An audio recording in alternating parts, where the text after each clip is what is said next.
Fala pessoal, como é que vocês estão? Tudo certo?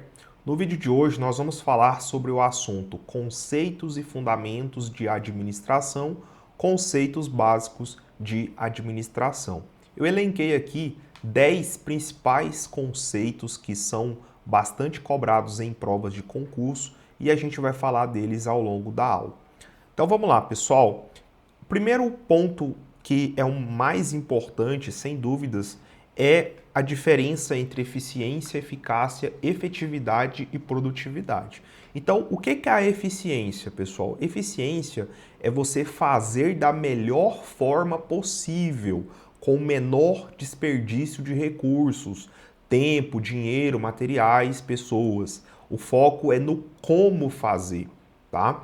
Então, o que eficiência na prática é, por exemplo, você está no seu trabalho, você vai economizar tempo, você vai usar ferramentas, tecnologia para que aumente a sua produtividade, aumente a sua eficiência, você diminua o desperdício de tempo, de dinheiro, evite o retrabalho, tá? Então, tudo isso são aspectos que envolvem a eficiência, tá? Tanto que existe uma certa confusão até entre a eficiência e a produtividade, tá? Então eu já vou pegar o gancho aqui, vou falar sobre a produtividade, porque ela é a relação entre o que é produzido, bens ou serviços, e os recursos aplicados, os insumos, tá? Só que normalmente as bancas de concurso, elas adoram associar a eficiência e a produtividade, porque uma está ligada à outra. Você ser produtivo é sinônimo de você ser eficiente, tá? Então, uma coisa leva a outra. Então, lembre-se que a eficiência o foco é no como fazer, tá? Como fazer, de que forma fazer para que você atinja os resultados. Aí a gente chega na eficácia. A eficácia tem a ver com o resultado. Eficácia ela tem a ver com alcançar as metas e os objetivos propostos. Então, por exemplo, você quer fazer algo, né? O seu objetivo é alcançar um determinado objetivo. Então, quando você atinge esse objetivo, você foi eficaz. Por exemplo, você que está estudando para concurso público, qual que é o seu objetivo final? Ter o seu nome publicado no Diário Oficial da União, ser nomeado, você tomar posse no seu cargo público, entrar em exercício e receber o seu primeiro salário.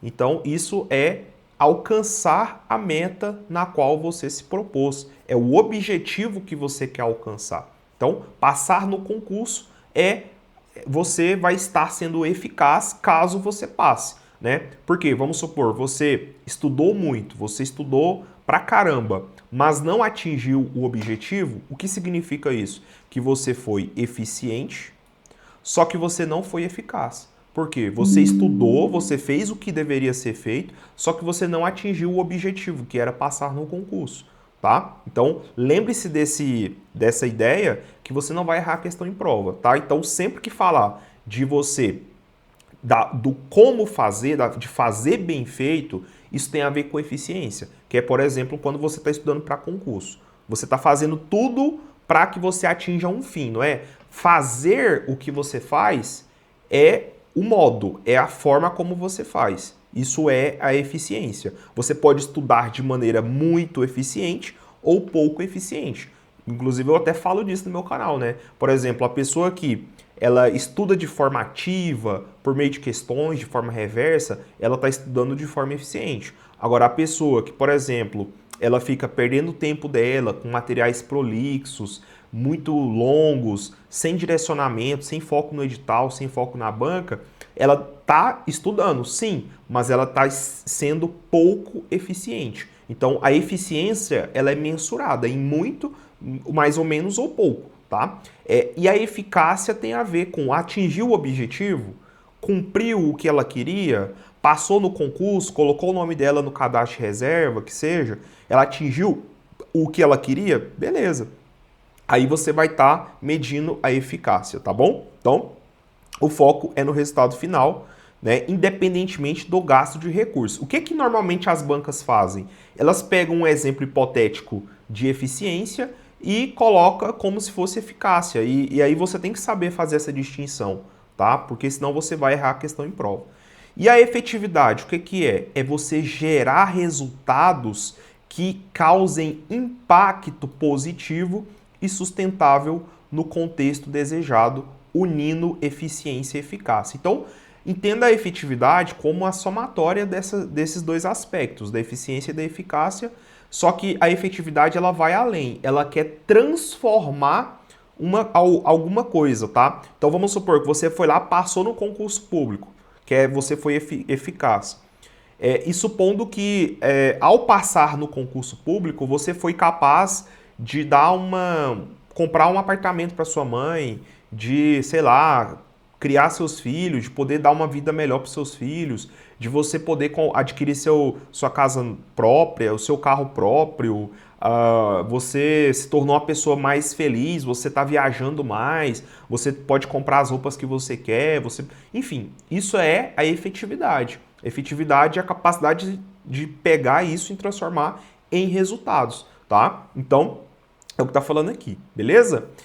E a produtividade é a relação entre o que é produzido e os recursos aplicados. Sempre que a banca trouxer um enunciado falando produtividade é a relação de algo sobre algo, tá? Certamente está se tratando de produtividade, tá? Então tome bastante cuidado, porque isso também cai bastante. Outro tema que assim não cai não, isso aqui despenca em provas, é a diferença entre missão, visão, valores, e tem algumas bancas que colocam até políticas também, tá? Então, quais são as diferenças entre esses aspectos? Isso aqui está dentro do planejamento estratégico, tá? Isso é uma pergunta que acontece também.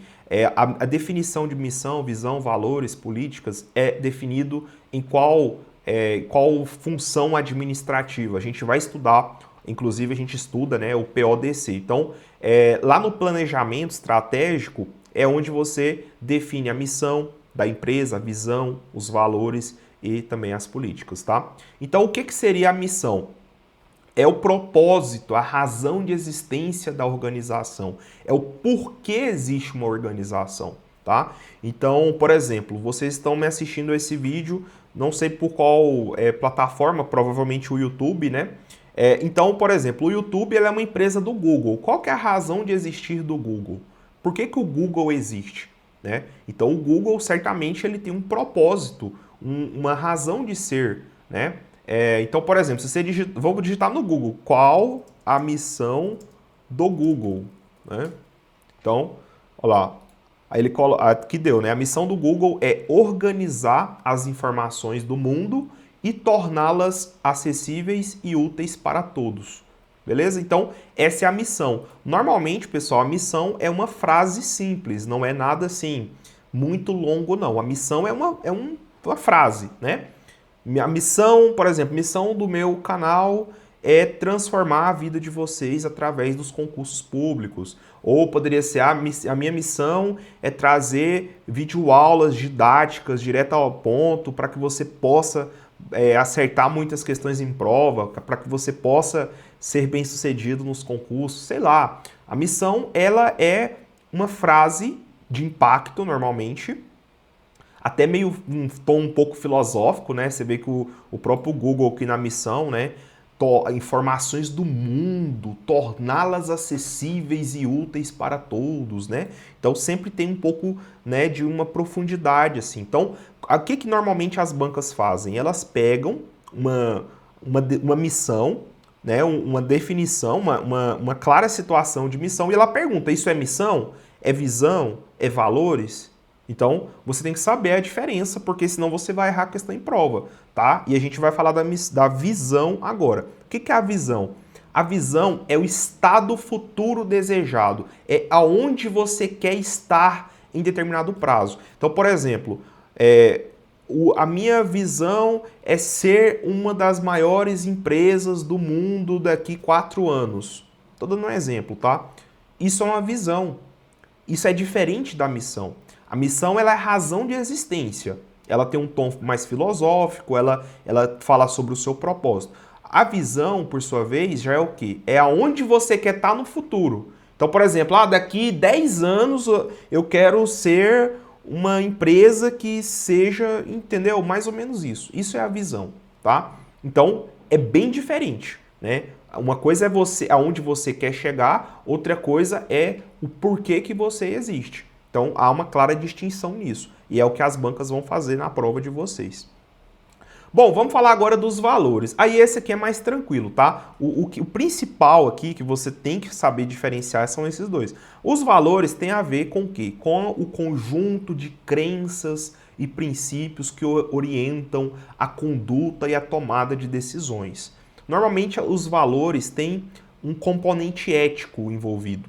Então, os valores, eles mostram, por exemplo, a parte de desenvolvimento sustentável, respeito à dignidade da pessoa humana, respeito às diferenças, tá? Isso tudo são valores, tá, pessoal? Isso tem a ver com as crenças, os princípios norteadores da conduta, da governança da empresa, tá? Então, toda empresa, ela tem um conjunto de valores que são compartilhados entre os seus membros, que fazem parte aí do manual mesmo da empresa. Normalmente as empresas maiores, elas sempre têm ali uma cartilha, um manual, onde ela explica, gente, nossos valores são esses, né? E aí todos os membros ali, os stakeholders, né? Inclusive a gente vai falar sobre stakeholders também, que é um tema muito cobrado em provas, mas deu para você entender o que são valores. E as políticas? O que são as políticas? São as normas, as diretrizes que orientam os comportamentos, as decisões, os processos dentro da organização, beleza? Show de bola, pessoal!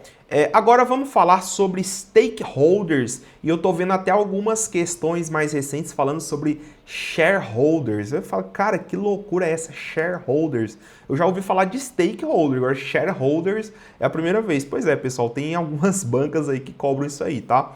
Então, o que são shareholders, né? Shareholders, pessoal, é uma espécie dos stakeholders, né? Então, stakeholders é algo macro, é todo mundo, tá? Então, sempre que você falar em stakeholders, você está falando de todas as pessoas que participam direta ou indiretamente de uma organização. Então, qualquer pessoa, grupo que possa afetar ou ser afetado pelas ações da organização. Então, clientes, fornecedores, comunidade, governo, funcionários, etc. Toda essa galera são stakeholders. Agora, shareholders, pessoal, aí já são os proprietários ou acionistas da organização, detentores de ações ou cotas. Então, toma cuidado com essa parte, porque se cair na sua prova, você vai saber diferenciar. Então, são os proprietários, acionistas, quem manda na empresa. E os stakeholders é todo mundo, inclusive os shareholders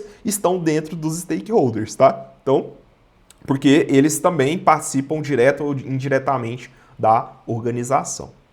Bom, outra temática muito quente aí em conceitos básicos de administração são as ferramentas do planejamento estratégico. Então, lá em planejamento, a gente estuda, né? Tem o planejamento estratégico, tático e operacional.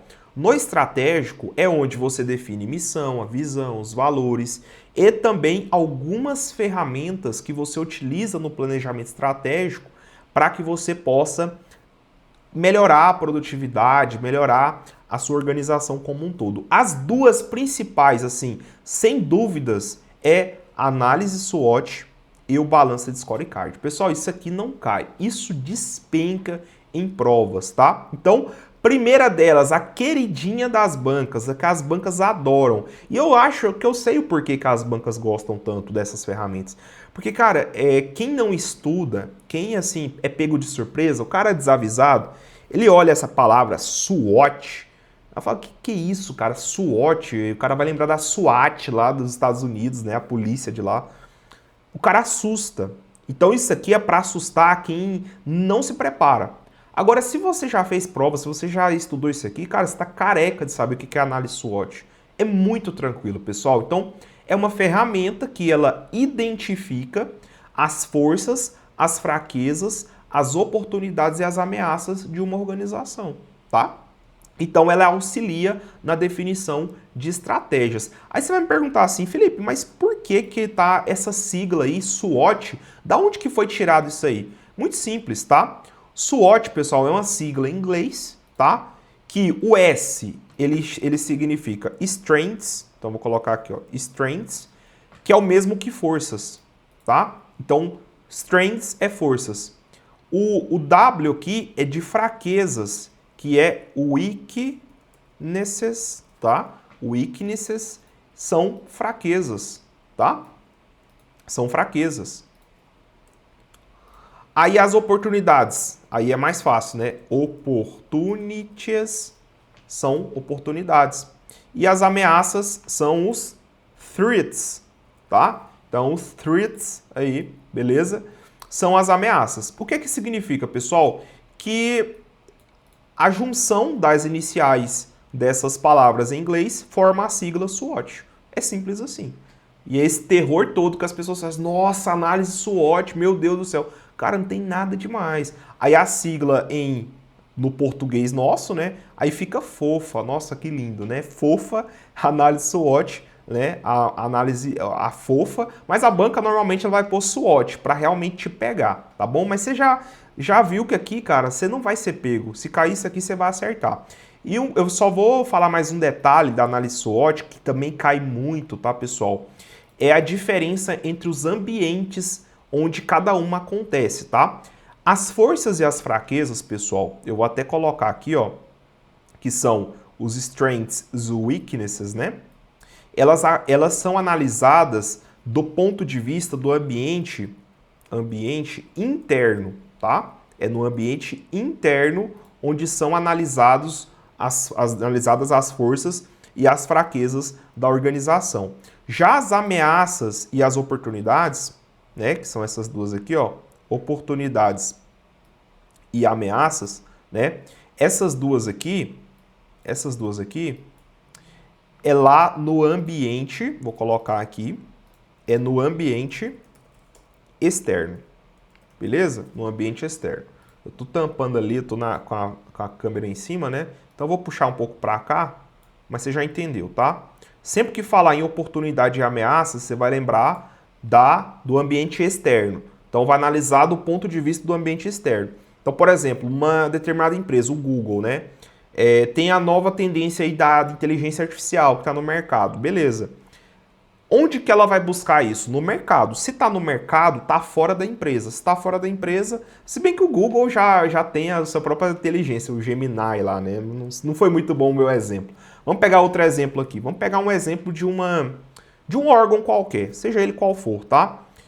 Hoje a IA está em alta, não é isso? Você tem várias IA, Gemini, ChatGPT, tal, etc. Beleza. Como que você vai aumentar o seu potencial competitivo no mercado com base na IA? Você vai ter que comprar, adquirir uma licença, né, de uma IA para você implementar isso nos seus processos organizacionais.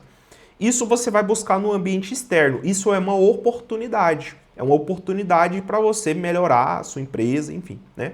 Agora, o que são as ameaças, pessoal? Ameaças é tudo aquilo que vem de fora que pode atrapalhar a sua empresa. Por exemplo, vamos supor que aconteça um problema na política, um aumento dos impostos, enfim, uma legislação nova foi aprovada, isso vai prejudicar de alguma forma a empresa. Isso é uma ameaça. Por quê?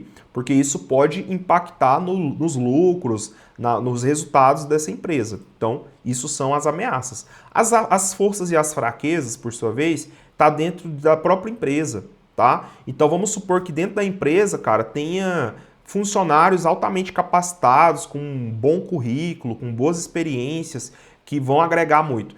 Isso são forças, porque são forças que estão dentro da empresa.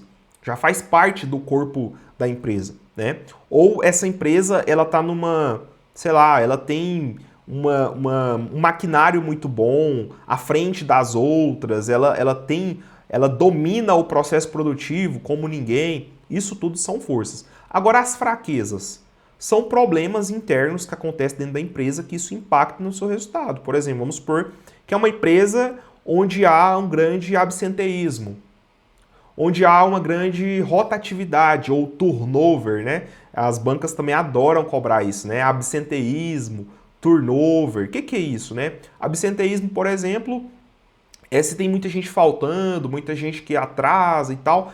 O turnover já é a rotatividade, aquela empresa que entra e sai funcionário o tempo todo. Então, beleza, por que está tendo um turnover alto? Tá? A empresa não está oferecendo bons benefícios, a empresa está com um clima organizacional pesado, e a gente vai falar sobre clima também. O que está acontecendo que está atrapalhando? Porque, pô, uma empresa com um turnover alto não é legal, pessoal. A empresa ela tem que manter seus funcionários, tem que ter ali um plano de carreira, tem a galera, o pessoal tem que ficar lá, tem que gostar, tem que estar inserido ali. Então, esses gargalos, essas dificuldades, elas são analisadas aqui na análise SWOT. Por isso que ela é uma ferramenta tão importante, tão valiosa no planejamento estratégico. Entendeu, pessoal? Eu falei tudo isso não é à toa, isso cai em prova, tá? Então eu expandi um pouco a explicação justamente porque isso aqui, cara, é figurinha carimbada, tá? E o Balanced Scorecard, o que é o Balanced Scorecard? É o BSC, né? Então, ele também é uma ferramenta do planejamento estratégico, ele serve para que você estabeleça, né, para que você traduza os objetivos, os indicadores e as metas de uma determinada empresa sobre 4 perspectivas, tá, pessoal? Então lembra que você sempre vai analisar os objetivos, os indicadores e as metas em 4 perspectivas. Quais são elas? Perspectiva do cliente, dos processos internos, do aprendizado ao crescimento e financeira, tá? Então, isso aqui, cara, é fundamental, tá? Vocês têm que lembrar disso aqui, porque isso aqui cai muito em prova, tá? E às vezes a banca ela só traz isso. Quais são as 4 perspectivas do BSC? Você tem que lembrar. Clientes, processos internos, aprendizado ao crescimento e financeira. Cara, memorizou isso aí, você vai acertar, cara, pelo menos 60% das questões de balança de scorecard, tá? Então isso aqui é batata, né? Então ela analisa do ponto de vista do cliente do cliente, né, e das outras perspectivas, os objetivos, os indicadores e as metas, tá? Tranquilo, beleza, pessoal? Com isso aqui você consegue matar muita questão, tá? Bom, agora vamos falar sobre as ferramentas da gestão da qualidade. Existem várias, tá? Eu não vou exaurir todas aqui com vocês, porque senão seria uma aula, teria que ser uma aula só de gestão da qualidade, para a gente falar de muitas ferramentas, né? Mas aqui, como é uma aula mais conceitual de administração, eu vou elencar com vocês aqui, cara, 3 ferramentas que já vão te dar um norte, né? Então você tem aí o ciclo PDCA, esse aqui também não cai, esse aqui despenca em provas, então ele representa as siglas Plan, Do, Check e Act, né? Ele é uma ferramenta para melhoria contínua de processos, beleza? Então, basicamente, é assim, ó, o Plan, né? Aí o Do, aí o Check, o Act, né? E depois continua um ciclo, porque se é um ciclo, o ciclo ele não para, ele está sempre, né? Então, o que é o Plan? Plan é planejar. Primeiro você planeja. O Do, o que é o Do? O Do é fazer, executar. O check é você verificar se está tudo certo. E o act é agir, só que é agir corretivamente. É você melhorar, é você fazer, é você corrigir os desvios e fazer da forma certa e depois você retoma um ciclo, tá? Então é muito simples. Por exemplo, você estudando para concurso, primeira coisa que você deve fazer, se planejar, não é isso? Você não planeja, você não pega o edital, verticaliza, pelo menos eu acho que você faz, né? Se não faz, deveria fazer, mas tudo bem. Então, plano, você está planejando os seus estudos, certo? Planejei, beleza, o que agora você tem que fazer? Pôr a mão na massa, executar, é o do, né? Então você vai fazer o que tem que ser feito e tal, beleza. O que é o check? Checar, é controlar, é verificar como é que está sendo feito, tá bom? E o act é agir corretivamente. Por exemplo, cara, percebi que eu não estou bem, não estou estudando direito, estou falhando muito, fiz uma prova, fui mal, percebi que eu estou mal numa disciplina. O que você vai ter que fazer? Agir corretivamente. Você vai ter que implementar melhorias para que você possa retomar o ciclo e continuar novamente. Então, isso é o ciclo PDCA. Com as empresas é a mesma coisa, pessoal. As empresas elas fazem isso constantemente. Elas planejam, executam, checam, agem corretivamente. Planeja, age e tal. É isso, beleza? Reengenharia, pessoal, isso aqui também cai demais em provas, né? A reengenharia de processos, ou reengenharia somente, né? É o redesenho radical, abrupto. Sempre que você vê no enunciado falar assim, é uma mudança radical, vai assim redesenhar tudo, é abrupto, é uma mudança drástica, sempre com um negócio assim intenso, isso é reengenharia. Tá? Porque uma coisa, pessoal, cuidado para vocês não confundir. Uma coisa é você falar que vai melhorar continuamente, tá? A empresa está melhorando continuamente, ela está fazendo, está mudando na medida do possível, está evoluindo, é uma curva sempre assim, né, linear, ascendente e tal. Isso é melhoria contínua. Quando você fala em reengenharia, meu amigo, é começar do zero. É tipo assim, cara, tá muito ruim, bora fazer de novo. Vamos retomar, vamos fazer tudo de novo. Quebra tudo isso aí, vamos começar do zero? É isso que é reengenharia. Reengenharia é algo abrupto, drástico. Lembra dessas palavras-chave, porque elas vão servir para você tomar uma decisão acertada na sua prova, tá? Então, na hora que você se deparar com o enunciado e você tiver que julgar as alternativas e falar de um enunciado onde tem essas palavras-chave que eu falei para vocês, automaticamente vocês vão associar a reengenharia. Já pode marcar em reengenharia e partir para o abraço, beleza? Tranquilo. O diagrama de Pareto, ou princípio de Pareto, enfim, como quer que seja, né? É o famoso 80-20, né? O que fala o princípio do Pareto? Ele fala que a pequena parcela das causas, né? Então, 20% das causas é responsável pela maior parte dos efeitos, 80%, permitindo priorizar problemas de maior impacto. Quer ver que isso aqui se aplica a você também? Muitas vezes, cara, você vai olhar um determinado edital e você vai perceber que, cara, 80% da pontuação da prova está em 20% das disciplinas, 20% dos assuntos. Normalmente, cara, o princípio de Pareto, ele acontece assim, de frente para os seus olhos, você nem percebe e o Pareto está na sua vida, tá? Se você tivesse essa percepção que se você pegar aqueles 20% ali do seu conteúdo, você estudasse bem ele, 80% do seu resultado estaria dentro desses 20%. Então, assim, é muito melhor porque você consegue priorizar, canalizar a energia naquilo que realmente importa. Ao invés de você focar nesses outros 80% que não vão te dar o resultado, concentra nos 20% do que você quer, que vai te dar 80% dos seus resultados. Então, é isso que fala aqui o princípio de Pareto. E acontece a mesma coisa nas empresas, tá? 20%, no caso 80% dos efeitos, do resultado que ela tem, é por conta de 20% ali, né? Das causas, do que faz ela ter esse efeito, tá bom? Então, E um outro que eu não coloquei aqui também, cara, que eu vou ter que colocar, não tem jeito, que esse também não cai, esse despenca, tá? É o diagrama de Ishikawa. Cara, o que eu vejo de questões desse Ishikawa, tá? Ishikawa é brincadeira. Chega a ser assim, cara, um tapa, é padrão cair diagrama de Ishikawa, tá? É o famoso espinha de peixe. Espinha de peixe. Toda vez que você vê esse diagrama, é um diagrama mais ou menos assim, ó. Digita no Google, faz o que eu vou fazer com você agora, eu vou mostrar para vocês na tela agora, ó. Diagrama de Ishikawa. Digita no Google, vai nas imagens, tá? Olha aí, ó. Esse diagrama aqui, ó, é o diagrama de causa e efeito, tá? Então, ele é uma espinha de peixe. Ele mostra, né? Por exemplo, aqui, ó, se você for observar, né? Aqui, ó.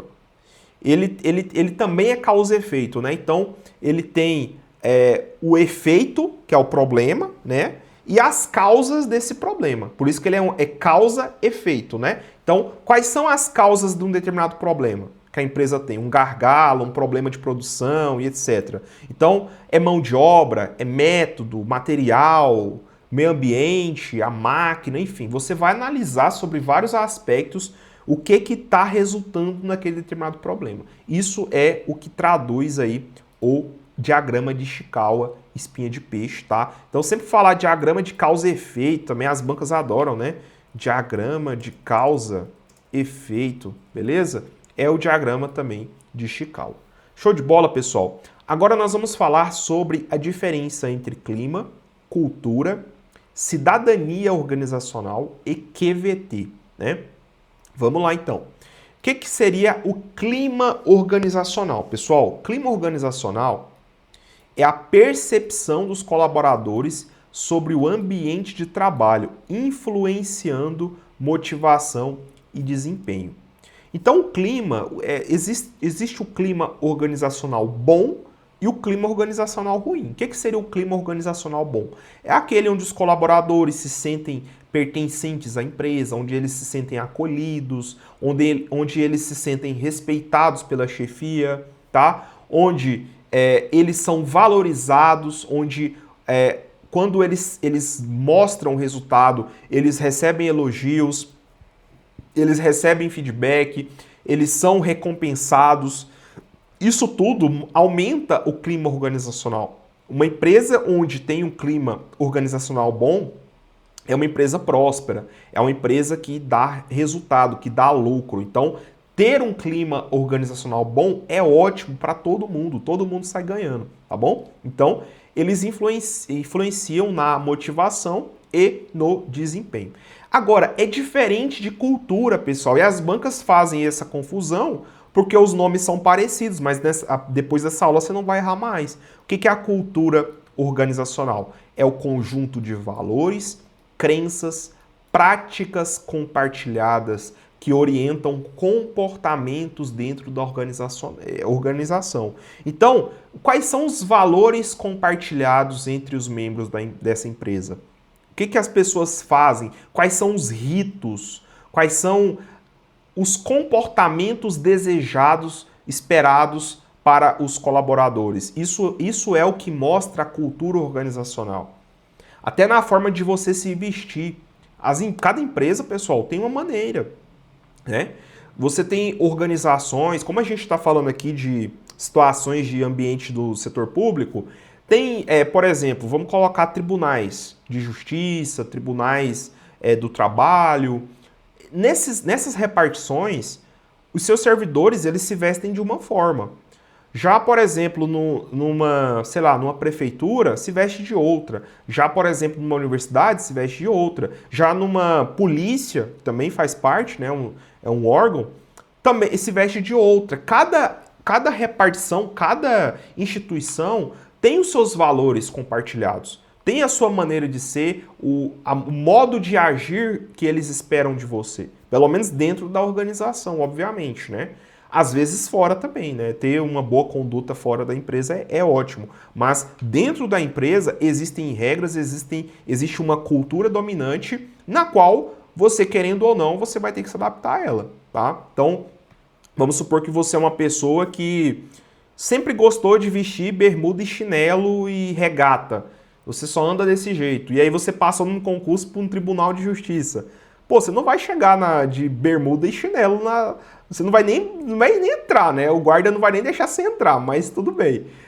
Mas você vai ter que se adaptar, pessoal. Tá todo mundo ali de terno e gravata, ou então tá vestindo um social, uma camisa, uma calça, tal, um tênis. É lógico, você vai ter que se vestir, vai ter que se adequar, entendeu? Isso é a cultura da organização, é a forma como as pessoas se vestem, se portam, conversam, gesticulam, enfim. Isso é a cultura, tá bom? Então, não confunda cultura, que são valores, que são crenças e práticas, com o clima. E essa diferença ela é bem singela. O clima tem a ver com o ambiente de trabalho. É a sua satisfação ou insatisfação no ambiente de trabalho. Pô, eu tô insatisfeito, tô trabalhando feito um louco aqui, não tô sendo valorizado, o ambiente está muito ruim. Isso é uma coisa, isso é clima. Outra coisa é a cultura, a forma de se vestir, a forma de se portar. Isso é cultura. Entendeu, pessoal? Não vai confundir isso em prova não, hein? Beleza. QVT. O que é o QVT? É a qualidade de vida no trabalho. Então, são as condições que promovem bem-estar físico, psicológico, social dos colaboradores. Então, a qualidade de vida no trabalho, ela mede como é que está esse bem-estar aí dos colaboradores, tá? Ela mede o clima organizacional, basicamente, né? Então, o QVT, ele mede, ele quer saber como é que você está fisicamente, psicologicamente, se você não está tendo um burnout, sei lá, você está tendo síndrome do pânico, se você não está com ansiedade absurda, se você não está com, enfim, excesso de trabalho, ok? Isso tudo a QVT, a qualidade de vida no trabalho, ela analisa. Então, toda a repartição pública, ela tem lá, por exemplo, um setor que cuida da ambientação, cuida dos servidores, como é que está o ambiente de trabalho e tal, né? Então, normalmente, por exemplo, combate ao assédio no trabalho e tal, isso tudo tá lá na QVT. O setor, o departamento de QVT, é lá que eles vão procurar sanar esses problemas, que são problemas graves. Quando você fala em a questão de turnover, rotatividade excessiva, provavelmente está atrelado a, por exemplo, o servidor está sobrecarregado, né? Está com excesso de trabalho, ou ele não está conseguindo, não conseguiu se aproveitar o melhor do seu potencial na empresa, né? Porque tem isso também. Normalmente a empresa ela faz uma gestão de competências onde ela vai alocar um cara que é muito bom em determinada coisa na sua função, numa função que ele vai poder desempenhar com uma maior maestria do que numa função que ele não está rendendo, que não é a praia dele, entendeu? Então, a qualidade de vida no trabalho, ela mede tudo isso. E aí ela não só mede, mas também toma as ações necessárias. E a cidadania organizacional? Essa aqui não é muito cobrada, né? Mas são os comportamentos voluntários, proativos, que vão além das obrigações formais, contribuindo para o bom funcionamento da organização. Então, normalmente, pessoal, as empresas, elas querem que você não seja uma pessoa que faz só o que mandam, tá? Isso é realmente, cara, eu acho que é importante que você não faça só o que é da sua obrigação, mas também você possa ser uma pessoa voluntariosa, prestativa, proativa, que possa abraçar a empresa, vestir a camisa, não tem esse lema, né? Vestir a camisa, e possa ali, né, contribuir para a empresa, né? Somar mesmo. Isso é a cidadania organizacional. Show de bola? Agora a gente vai falar da diferença entre burocracia e a adhocracia, né? Esse nome esquisitíssimo aí, né? Então, o que é a burocracia, pessoal? Burocracia tem a ver com uma estrutura. Então, tem um tema, né? Tem um tópico específico, né? Estruturas organizacionais. Normalmente você estuda isso também na administração. A estrutura burocrática é uma estrutura formal, pessoal. É uma estrutura onde há uma divisão clara de funções, ela tem uma hierarquia definida, tem regras e procedimentos padronizados, ela advém do teórico Max Weber, tá, pessoal? E sempre que fala em burocracia, a gente associa logo a algo ruim, né? A gente lembra que algo burocrático é o quê? Algo lento, moroso, né? Demorado, bagunçado. Tá? Só que a ideia por trás da burocracia não é ser algo ruim. Isso tudo que eu falei para vocês são as disfunções da burocracia. Burocracia. Não confunda disfunções da burocracia com a burocracia, porque a burocracia não foi feita para ser algo ruim, tá, pessoal? Uma empresa com uma estrutura formal, com divisão clara de funções, com hierarquia, com regras e procedimentos, de forma nenhuma ela é ruim, né?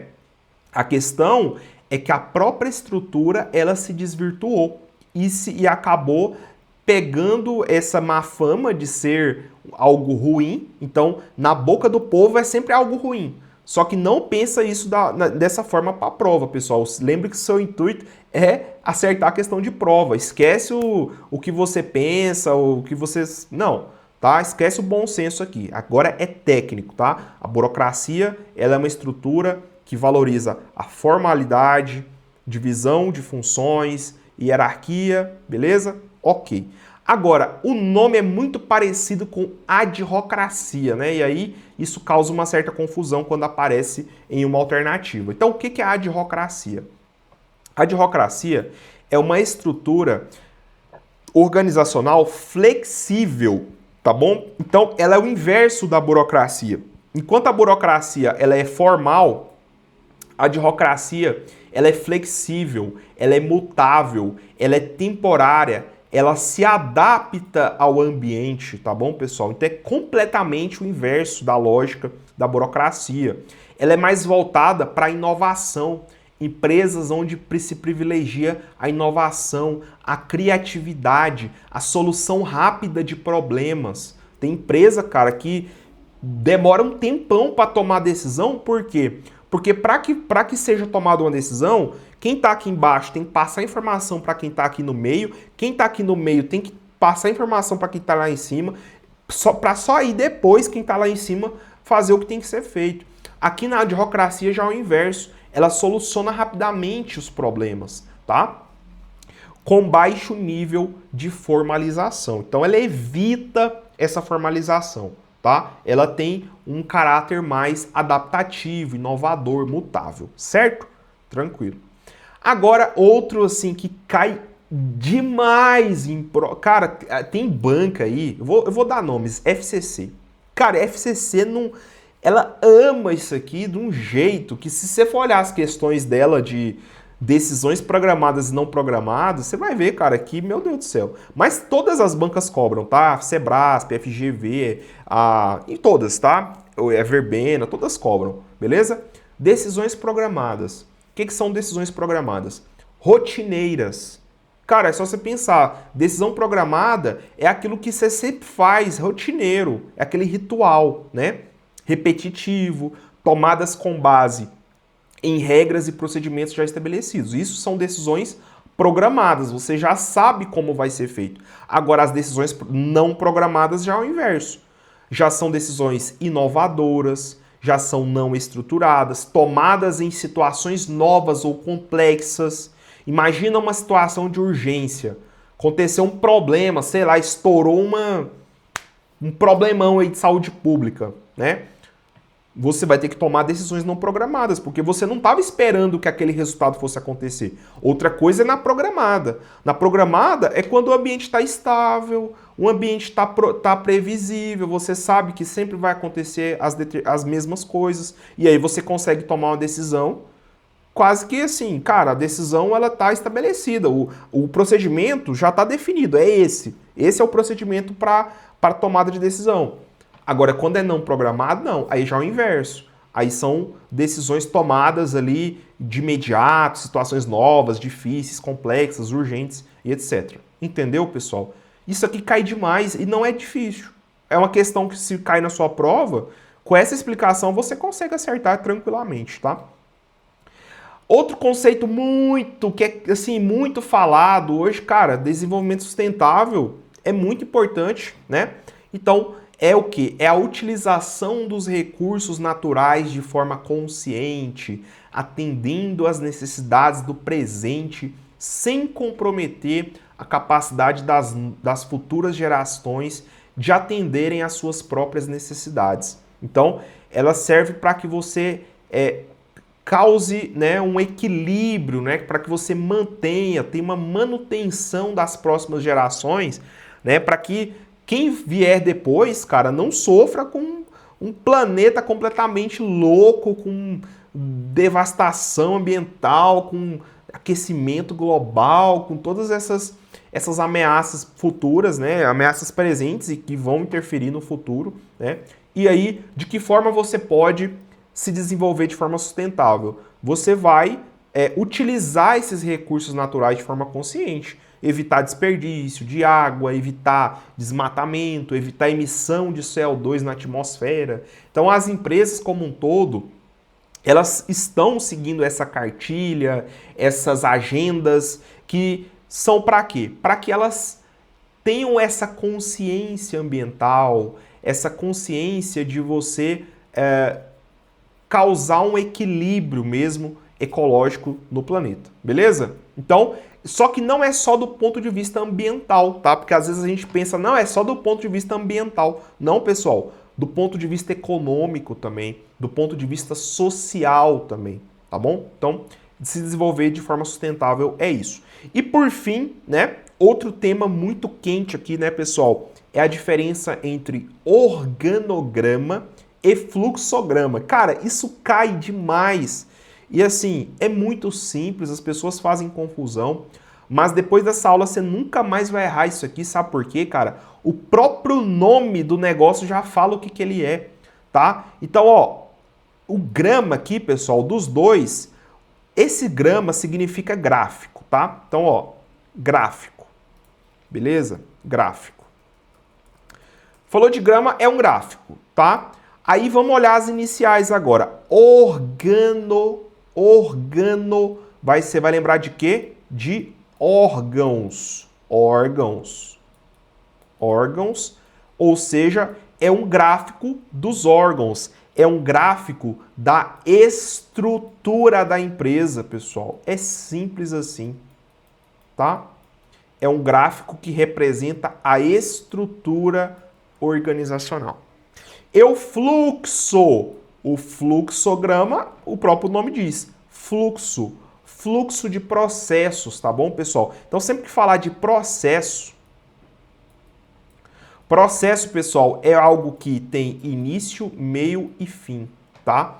Processo é uma sequência de atividades, é uma sequência de etapas para que você possa padronizar e melhorar os fluxos de trabalho. É simples assim. Enquanto o organograma, vamos lá, vou colocar no Google aqui, ó. O que seria um organograma? É a representação da estrutura da empresa. Então, por exemplo, você tem lá a presidência, a direção financeira, o diretor de RH, o diretor de marketing. Abaixo do diretor tem, por exemplo, lá a pessoa que cuida, sei lá, enfim. Isso é a representação gráfica da empresa, da estrutura organizacional. Toda empresa tem, normalmente, né, uma estrutura organizacional. Outra coisa é fluxo, pessoal. Fluxograma tem a ver com o quê? Com as etapas de um determinado processo. Ah, o processo começa aqui, o início. Ah, recebe a nota fiscal, recebeu, envia a informação, tá correta? Isso é fluxo. Tá? É o passo a passo para que você possa executar uma determinada ação, tá? Então, assim, cara, não tem como você errar isso aqui, cara, porque o próprio nome já fala, mas as pessoas, quem não estuda vai confundir, vai não saber a diferença entre o organograma e o fluxograma. Então, organograma, representação gráfica da estrutura da empresa, dos órgãos, né? Da empresa, mostrando as funções, níveis hierárquicos e relações formais. Isso aqui você estuda muito lá em OSM, tá? Organização, sistemas e métodos, tá? Existem alguns tipos de organograma, não vou falar disso aqui. O intuito da aula é só falar do que é o organograma, né? Para você não confundir com o fluxograma, que é um gráfico que representa o fluxo de um determinado processo, as etapas, a sequência lógica de um determinado processo. Certo, pessoal? Então, com isso eu encerro aqui essa aula sobre a parte teórica do que são, né, os conceitos básicos de administração.